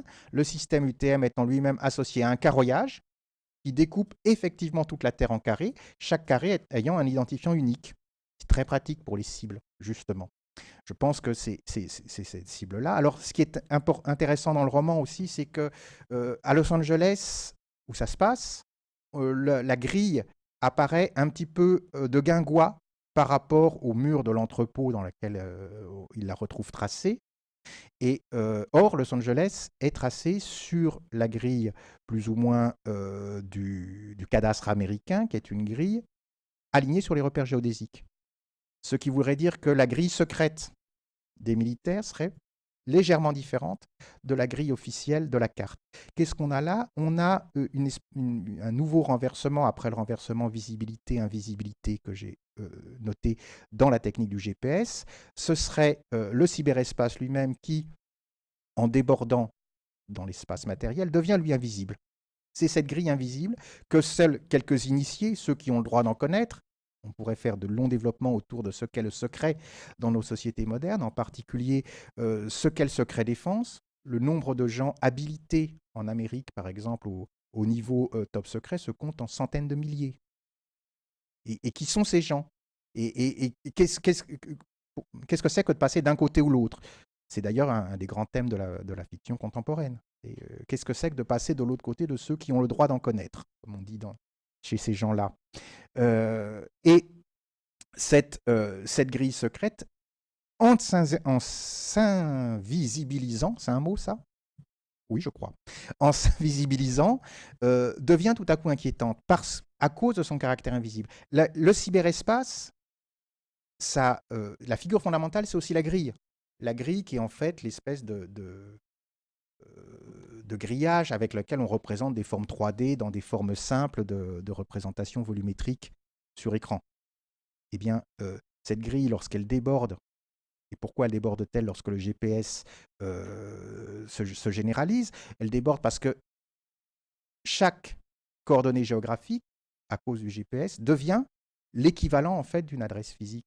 C'est-à-dire que chaque objet du monde hors de l'ordinateur a son adresse comme chaque nœud de la grille. Cette adresse, c'est juste ces coordonnées géographiques auxquelles les dispositifs munis de GPS peuvent accéder. C'est là que la paranoïa s'insinue. Et cette paranoïa est effectivement alimentée notamment à travers le thème du terrorisme. J'ai regardé le petit tableau d'affichage qui était là avant de... Il y avait une espèce de revue de presse qui est affichée dans le hall ici. Il devait y avoir 4 ou 5 textes. Puis aussi, il y en avait 5, il y en avait 4 sur le terrorisme quand même. On sait bien le monde dans lequel nous vivons. La guerre contre la terreur, c'est toujours comme ça qu'il disait. Ça l'avait rattrapé d'évidence, la terreur, juste là dans sa main au Starbucks, n'osant plus se fier à son propre téléphone ni à ce réseau qui s'étirait derrière, tendu entre ces faux arbres sinistres qu'on voyait par ici le long des voies express, relais mobiles grimés de faux feuillages, comme celui-là, grotesque, palmes cubistes, conifères art déco, toute une forêt claire support d'une grille invisible, pas très différente de celle tracée sur le sol de l'atelier de Bobby avec de la farine, de la craie, de l'anthrax, évidemment allusion au tourisme, du laxatif pour bébé, allusion au trafic de drogue, puisque c'est avec ça qu'on coupe ordinairement, je sais pas quoi, les poudres blanches diverses. Quoi que ça puisse être, les arbres que Bobby utilisait pour trianguler, le réseau de la téléphonie entièrement numérique et, supposait-elle, entièrement sur écoute. Je vous ferai remarquer aussi ce camouflage. Ici, qu'est-ce que ça... Ça ne camoufle pas du tout les antennes relais, en fait. Ça ne fait que montrer qu'éventuellement, on a envie de les camoufler. C'est l'exhibition du camouflage, d'une certaine façon. Donc, c'est le contraire d'un camouflage. Mais ça suggère quand même une espèce de volonté de secret. Et c'est un rappel que c'est là. Et que ce n'est pas innocent, puisqu'on a un peu essayé de le grimer. Donc, d'une certaine façon, ainsi s'entretient la paranoïa dans ce monde du cyberespace retourné, ce qui peut amener à des attitudes assez étranges, comme ceci, qui sera le dernier texte que je commenterai. Ici, on a un personnage qui revient. Il y a des œuvres d'art virtuelles, en fait, dans ce roman, et qu'on ne peut voir qu'avec des lunettes de réalité augmentée. Et ces œuvres d'art sont liées à un lieu par, justement, la technologie du GPS. Et c'est pour ça qu'il faut se rendre sur les lieux pour les voir. Ici, l'héroïne revient au Mondrian, qui est son hôtel à Los Angeles, après avoir vu le mémorial dédié par Alberto à Helmut Newton, qui comportait une grande quantité de nudité monochrome, vaguement art déco. En hommage à l'œuvre de son sujet, elle rentra à pied au Mondrian. C'était ce moment étrange et fugace qui appartient à chaque matin ensoleillé de West Hollywood, lorsque l'air se pare d'une chape d'hydrocarbures, d'une singulière promesse de chlorophylle et de fruits invisibles, j'ai sauté une ligne, que le soleil réchauffe juste avant que ne s'abatte la chape d'hydrocarbures. Ce sentiment d'une beauté à la limite du champ de vision, antérieur à la chute, c'est prélapsariane dans le texte. Oui, prélapsariane. Une chose qui avait disparu il y a un peu plus d'un siècle, mais à cet instant douloureusement présent, comme si la ville était quelque chose qu'on aurait pu essuyer de ses lunettes pour l'oublier. Ces lunettes sont effectivement les lunettes de réalité virtuelle, et cette fois-ci, c'est la réalité même matérielle du monde qu'on a envie d'effacer de ces lunettes, et je pense que c'est dans ce texte que le retournement du cyberespace, en quelque sorte, atteint son apogée, puisque ce qui devient plus ou moins irréel, c'est en fait le monde matériel concret ici. Alors on pourrait dire, bon, c'est de la fiction, ça compte pas. En fait, quand on réfléchit à la façon dont nos perceptions de la réalité sont modifiées, à la façon dont nous regardons aussi aujourd'hui les images numériques, les effets visuels numériques, à la façon dont la réalité elle-même est quelquefois contestée en dépit de toute évidence, je crois que comme Gibson ici a quand même l'intuition d'un changement fondamental dans la perception du monde dans lequel nous vivons. Et je crois que le GPS est effectivement, la généralisation du GPS est effectivement le point de bascule, d'une certaine façon, en tout cas dans ce roman, de ce basculement, mais peut-être que ce n'est qu'un symptôme de la colonisation globale de notre environnement par les techniques numériques. Mais le GPS, d'une certaine façon, le permettant. Parce que qu'est-ce que c'est que le GPS? C'est la colle qui permet au numérique de recouvrir entièrement le monde dans lequel nous vivons.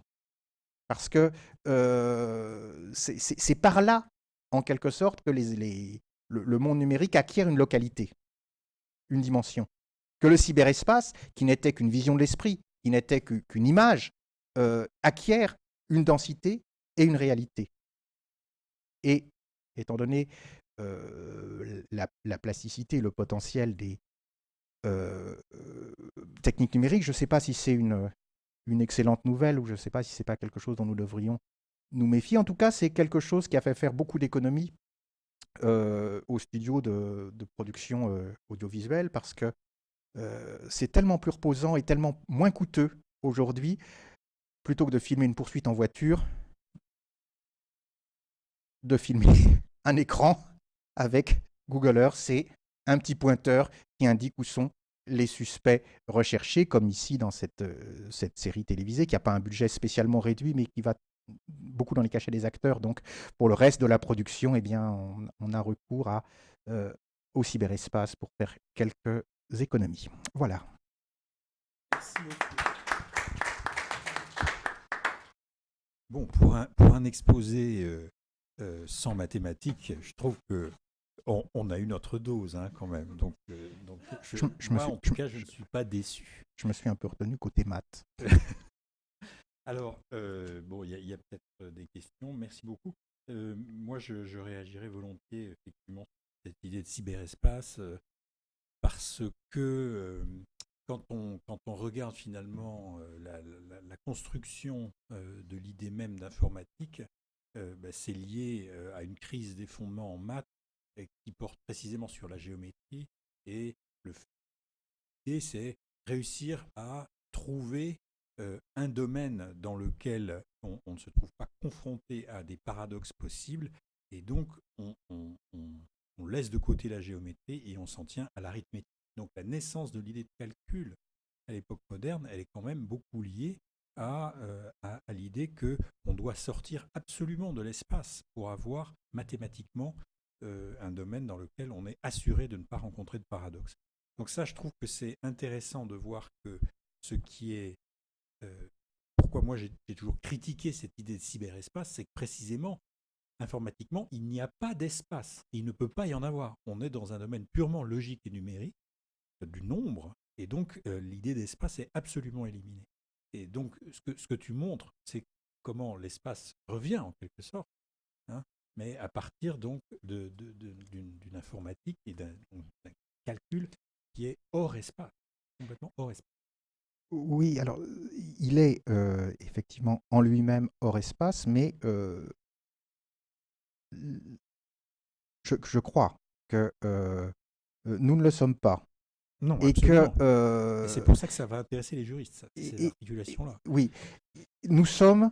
Alors, je vais faire allusion à un géographe pendant longtemps oublié, qui est Éric Dardel, qui a parlé de la géographicité. Qu'est-ce que c'est que la géographicité? C'est cette modalité de la condition humaine qui est le fait d'être plongé dans l'espace géographique et qui appartient à chaque humain conscient voilà. Et cette géographicité, elle s'exprime de diverses façons. Dardel, notamment, en fait choses à partir de la littérature, mais elle s'exprime aussi de cette façon-là.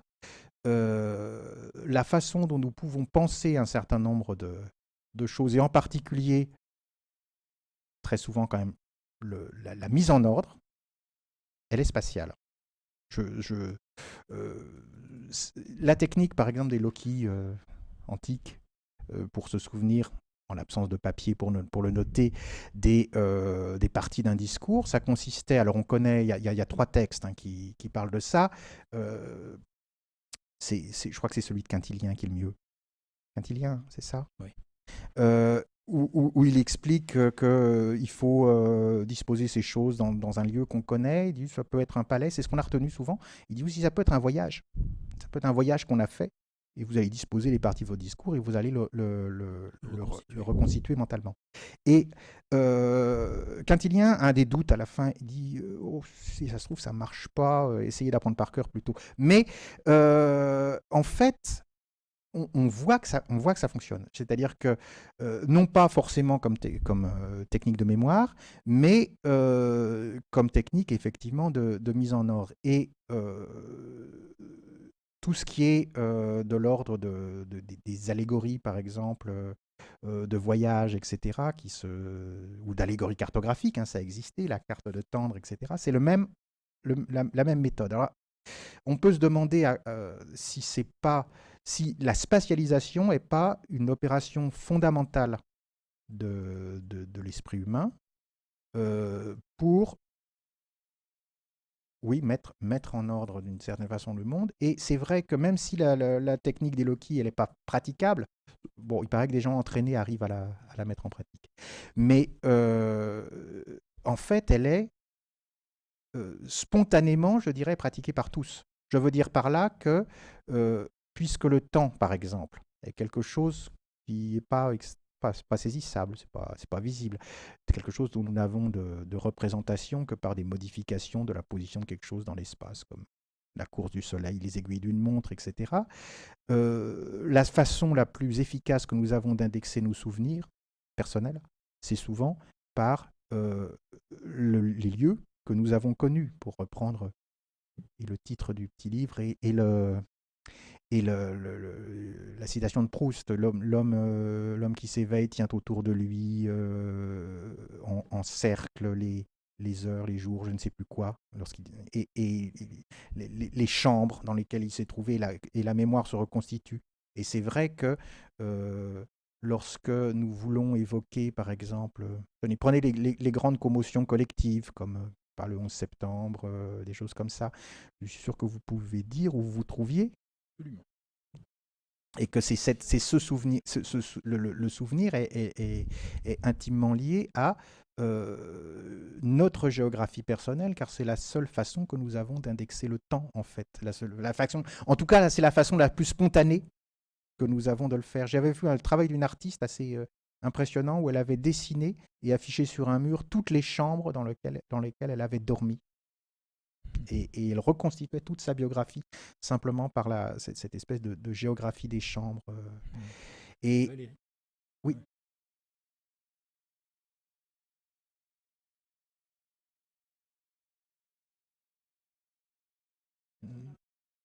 Mm. Oui, oui.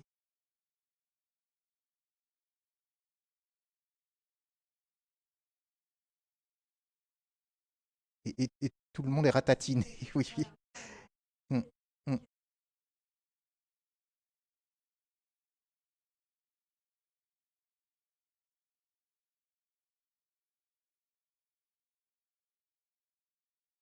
mm.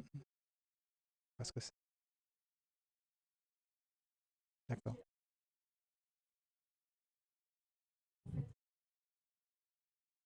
Mm.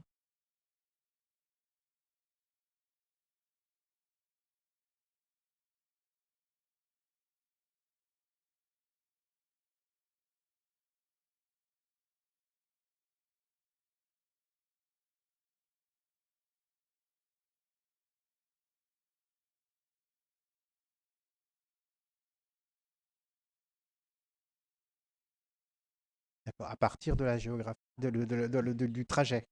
Oui.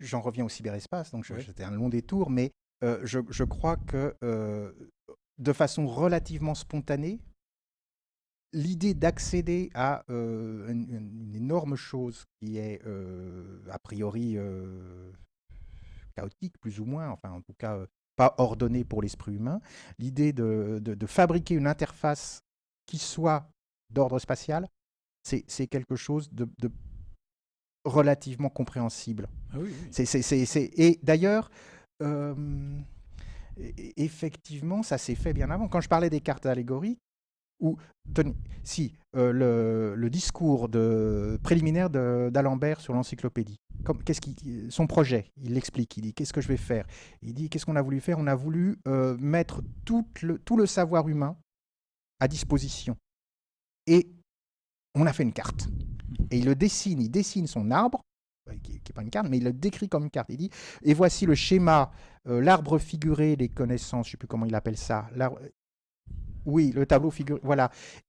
Et dans le texte, il dit, ceci est l'atlas, et les articles en seront les cartes particulières.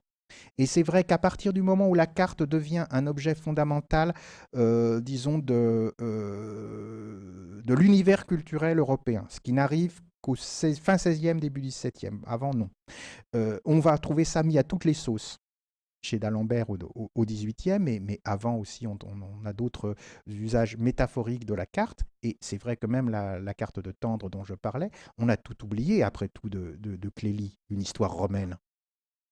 Sauf la carte. Sauf la carte qui a eu une descendance, mais euh, incroyable. Il y en a eu des milliers, et elles ont commencé à être produites, mais quelques semaines, probablement quelques mois après la parution de Clélie, les gens commençaient à faire des parodies ou des copies de cette carte de Tendre, et jusqu'à aujourd'hui. Hein.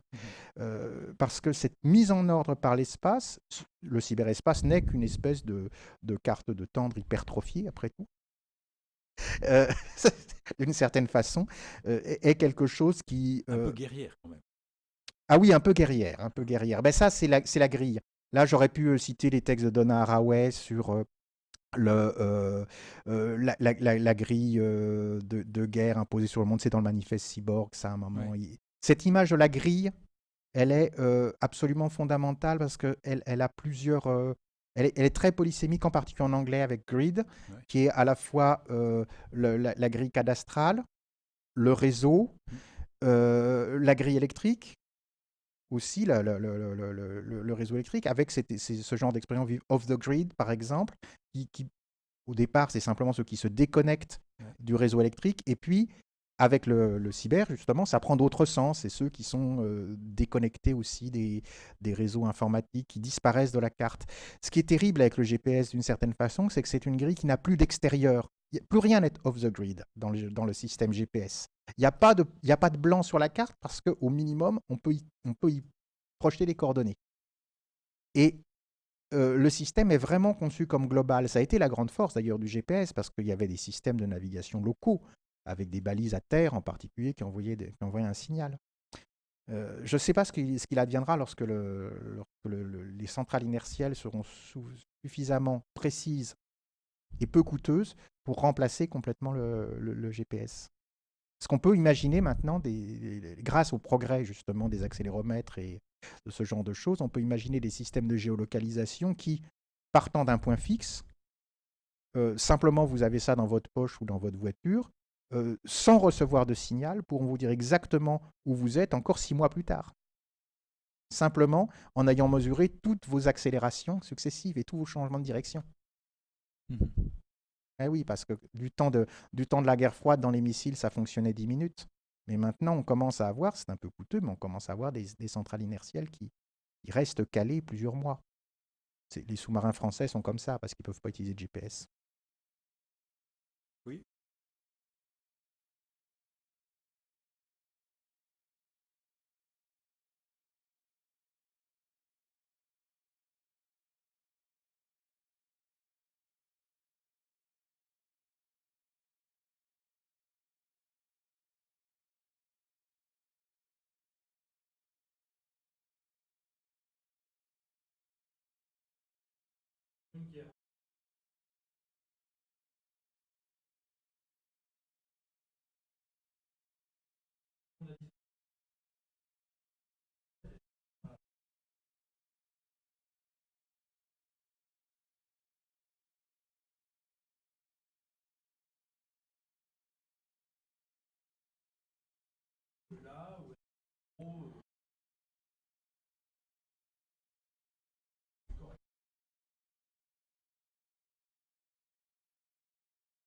pas de correction majeure sur la localisation des terres.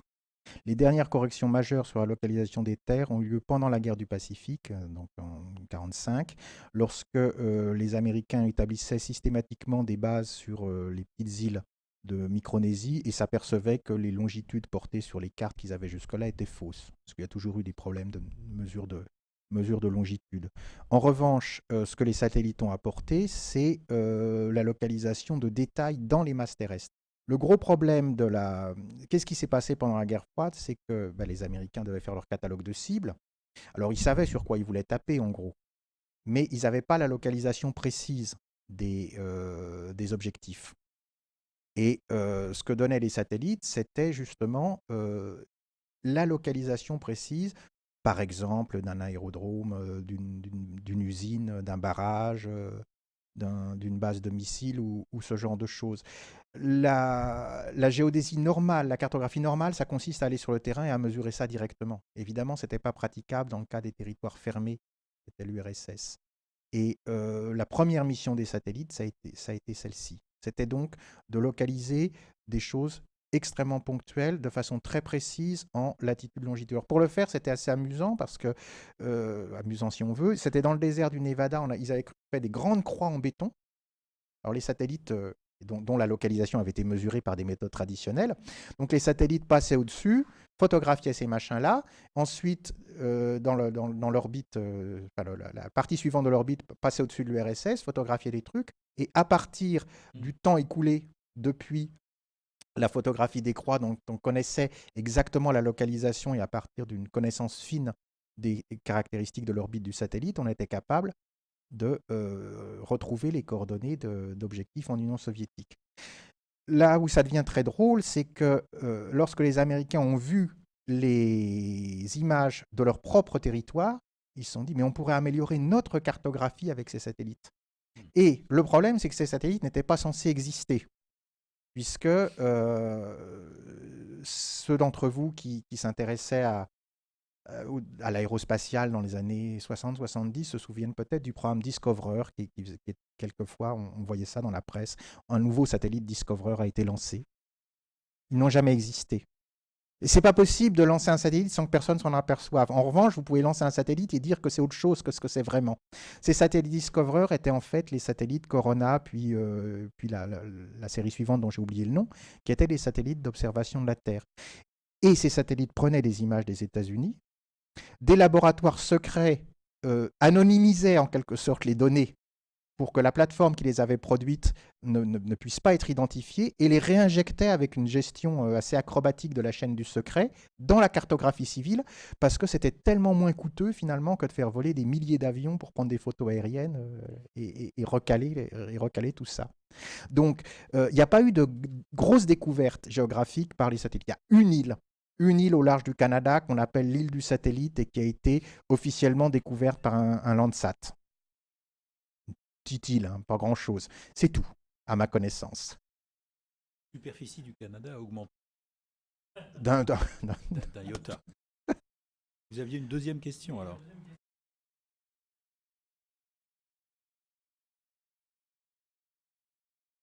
Mhm. Ah, c'est pas la grille GPS, c'est la grille. Enfin, oui, UTM. Ouais. Oui, oui. Mhm.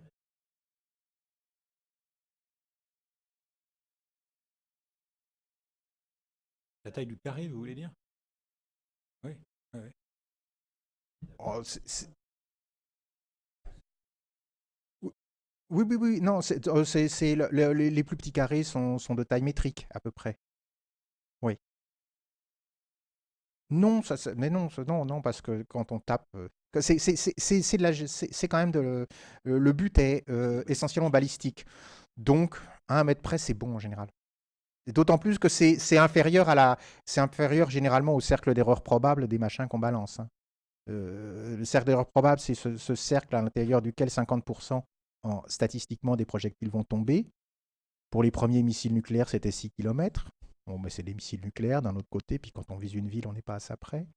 Aujourd'hui, sur des systèmes d'armes courants, c'est probablement de l'ordre de quelques mètres, quoi. je sais plus de choses que je ne devrais là-dedans. Je suis passé par la géographie militaire, hein, si vous vous demandez pourquoi je connais des choses dans ce domaine. Avant d'être passé par l'université, j'ai travaillé pour la délégation générale pour l'armement. Voilà. Non, mais je me sens presque... c'est gênant de savoir certaines choses. C'est gênant, c'est-à-dire que voilà, quoi, c'est pas une connaissance agréable. Il y avait d'autres questions. Marie-Jo.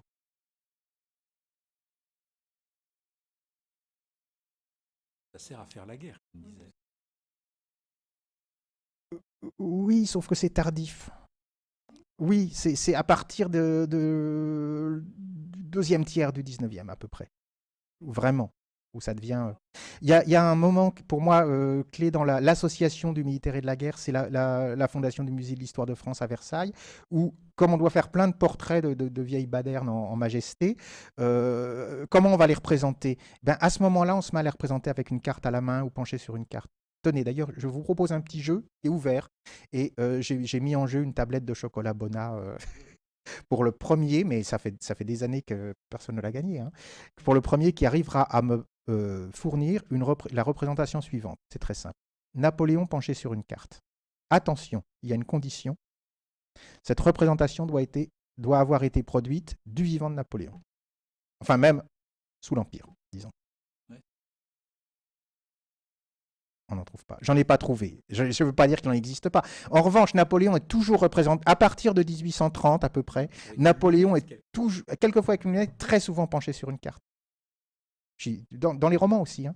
Victor Hugo, Les Misérables, Napoléon à Waterloo, il se penche sur la ferme de Hougomont, sur un plan géométral de la ferme de Hougomont, et il dit « bel échiquier ». C'est Hugo. Et c'est pareil, quoi. À Waterloo, il y a un petit musée, on le voit pencher sur une carte. Il y a des images d'Épinal où j'ai même trouvé une image russe où il est vautré sur une carte, mais jamais, pour l'instant, je n'ai trouvé Napoléon penché sur une carte du temps de l'Empire, quoi.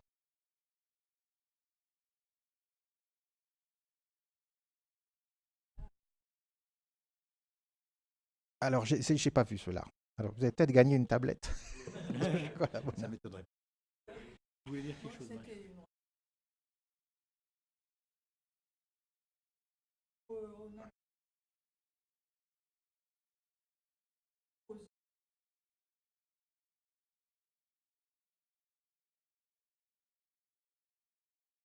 Oui,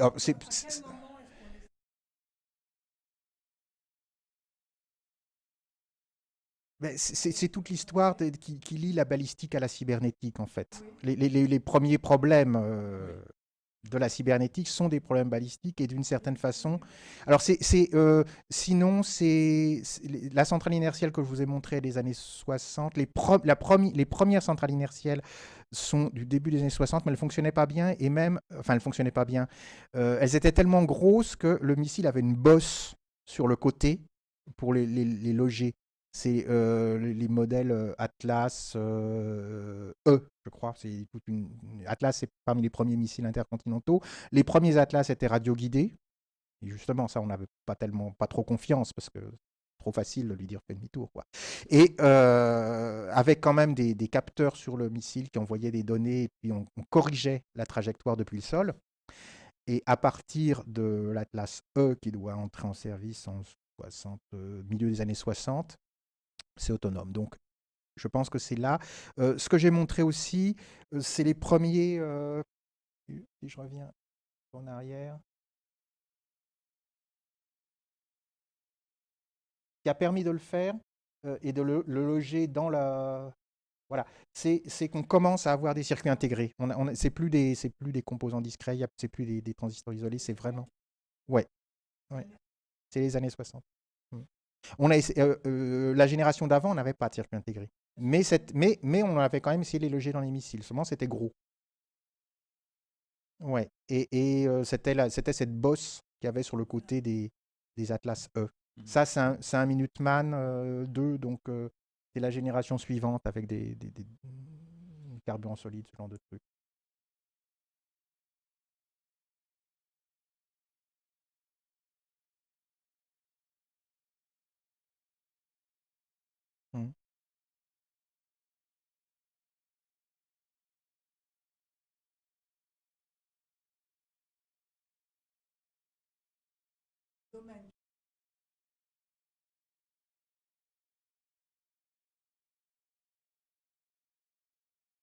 Mm.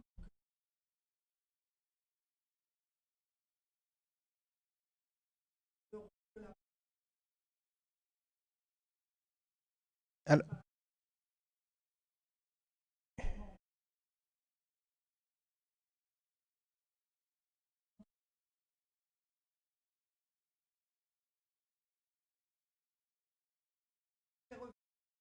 oui, oui, oui, je peux. Alors, elle a deux formes et deux sources, en fait. La première forme, c'est le potentiel de surveillance que représentent ces technologies. Et la deuxième forme, c'est ce que je pourrais appeler l'extension de l'espace de la guerre par la rhétorique et par les faits à la totalité de l'espace. En particulier, dans le cas de... Alors, je prends plutôt du côté américain, mais d'après ce que j'ai lu sur le panneau là, en haut, ça peut... à partir du moment où, après le 11 septembre, en gros, on décrète qu'on est en guerre contre le terrorisme, les mots ne sont pas innocents, c'est-à-dire qu'on voit dans l'urbanisme, par exemple, apparaître des techniques qui sont fondamentalement des techniques militaires. Et quelque chose qui m'avait frappé, Des techniques, alors lesquelles? alors, de fortification en particulier. Notamment, ce qui m'a frappé, c'est la FIMA, donc, qui au départ était une espèce de sécurité civile américaine. Après le 11 septembre, voit son rôle réorienté vers les missions antiterroristes. Et elle publie des manuels d'urbanisme. Ça s'appelle Site Management, machin. Enfin, Attendez, j'ai peut-être même une image. Continuer à parler en même temps. J'ai des dizaines de conférences qui sont là-dessus. C'est bien le diable si j'arrive pas à en trouver une.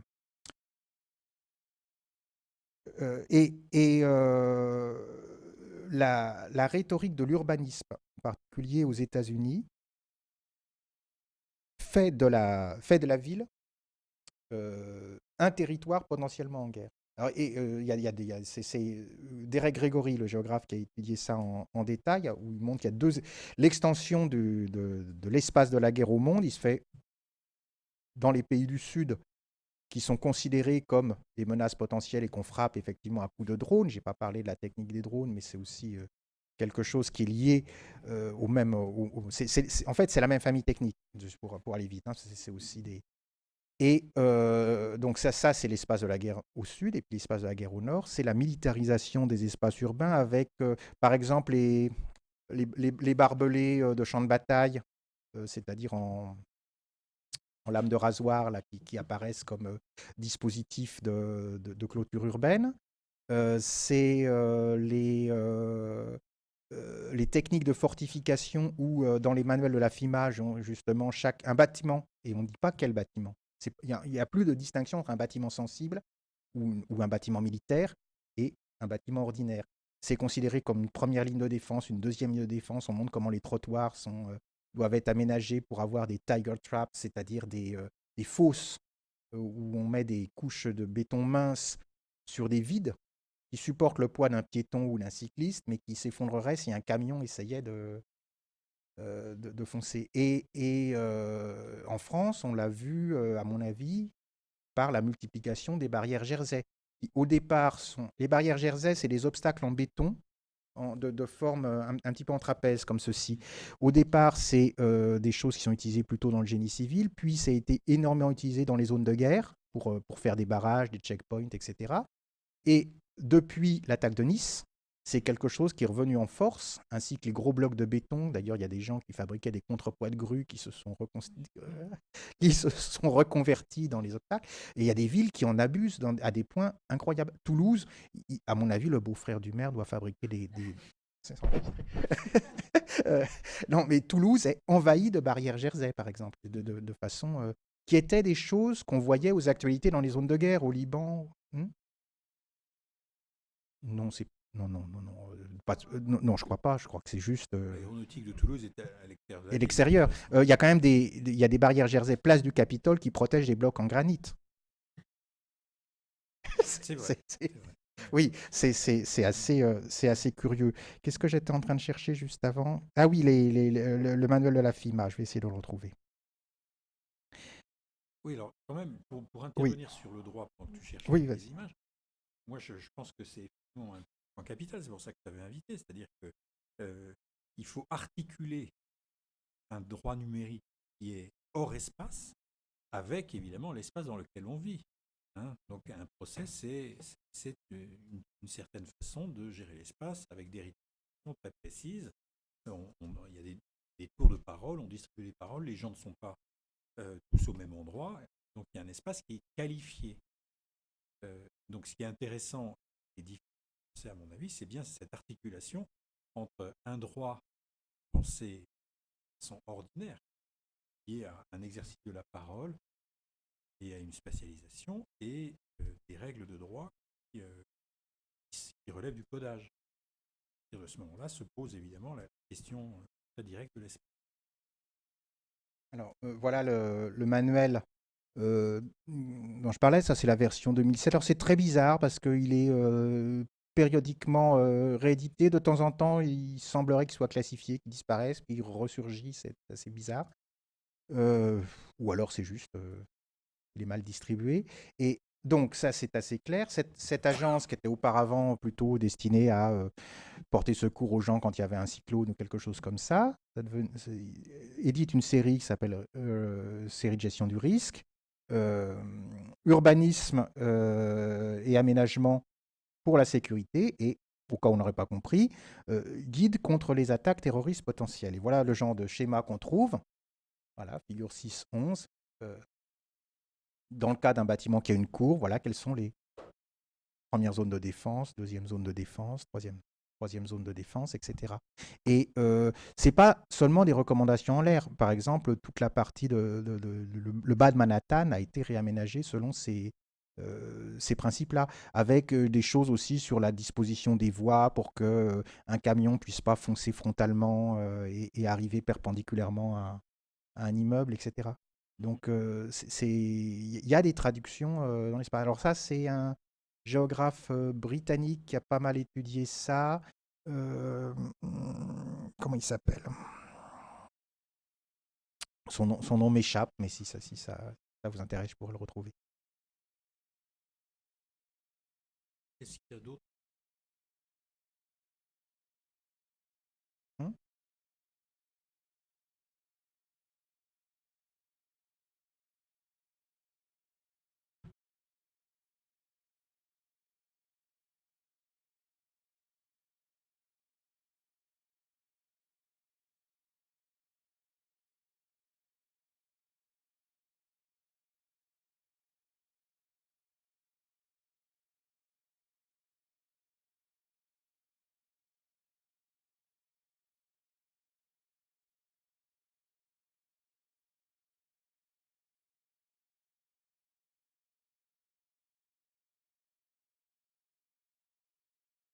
Mais, d'abord, les sous-marins militaires vont pas à ces profondeurs-là parce que ça ne présente pas d'intérêt pour eux. Et c'est vrai qu'ils ont des cartes des fonds marins, en particulier à proximité des côtes, mais qu'ils utilisent finalement assez peu, ou alors vraiment quand ils sont très tranquilles, parce que ça supposerait d'employer le sonar, ce qui est une mauvaise idée pour un sous-marin. Oui, oui, oui, oui, oui. Oui, parce que c'est une navigation facile et très fiable. Puis ça permet de se recaler aussi.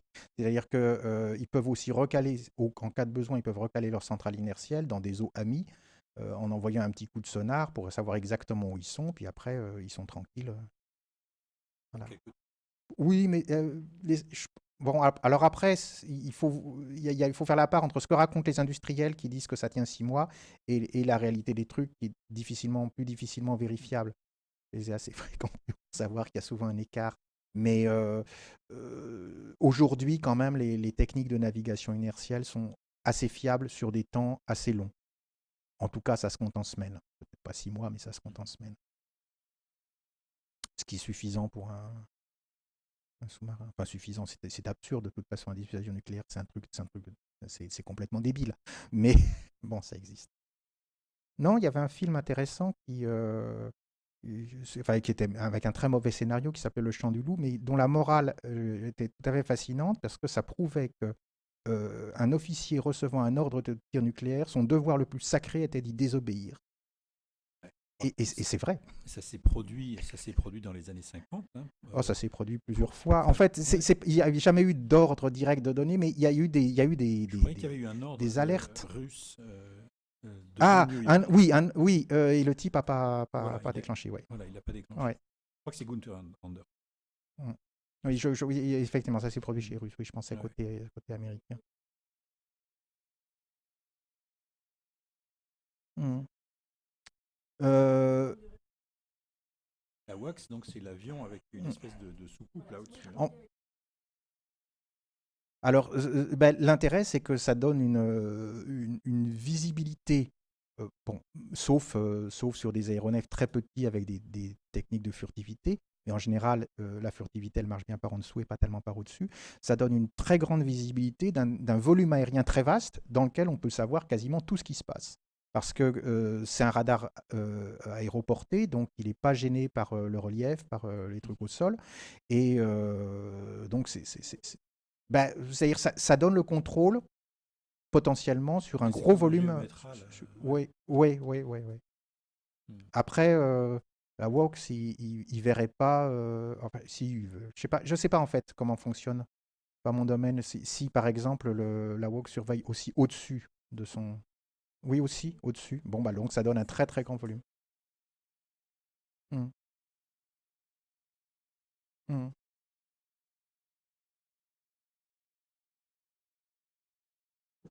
D'accord.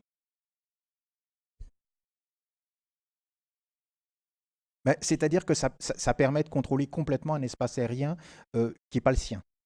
C'est l'intérêt principal de la WOX et des avions similaires.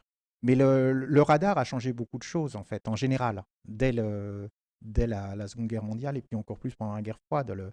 Les Américains avaient cru se dépatouiller avant d'avoir des satellites, avaient cru se dépatouiller en envoyant des avions qui volaient très très haut.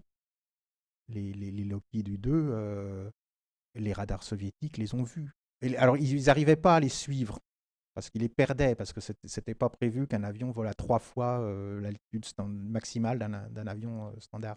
Mais ça veut dire que quand même, ils avaient une technique de radar qui était déjà extrêmement efficace, parce que je ne sais plus quelles sont les altitudes, en plus c'est donné en pied généralement, mais c'est des choses, c'est 3 fois l'altitude d'un avion de ligne, quoi. Et c'est des toutes petites surfaces, parce que ce n'est qu'un planeur avec un réacteur.